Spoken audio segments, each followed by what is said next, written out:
A very good evening to you and welcome to the Business Day. I'm Dwayne Burbick. The government has so far been collecting more money to run the country than it had budgeted for. The latest figures released by the Finance Ministry show revenues were running almost $6 billion ahead of target at the end of July. It was due mainly to corporate income tax and the special consumption tax on things like alcohol, tobacco and gasoline outperforming their target. End users purchasing the US dollar will have to find $129.32 to do so. The Canadian dollar is to cost $102.93. The pound sterling sells for $166.98, while the euro is going for $154.52. Jamaica's spending on goods from overseas was $2 billion more than the value of exports over the first 6 months of this year. The main driver behind the higher spending so far this year is the rising cost of oil.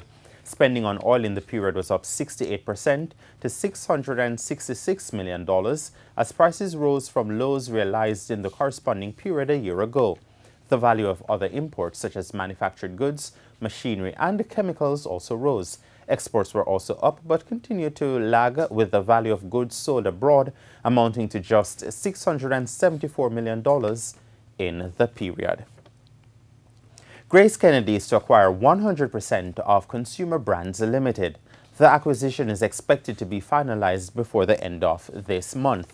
It will see Consumer Brands becoming a subsidiary of Grace Kennedy. Consumer Brands distributes a Procter & Gamble line of products, including Tide, Gain, Always, and Tampax.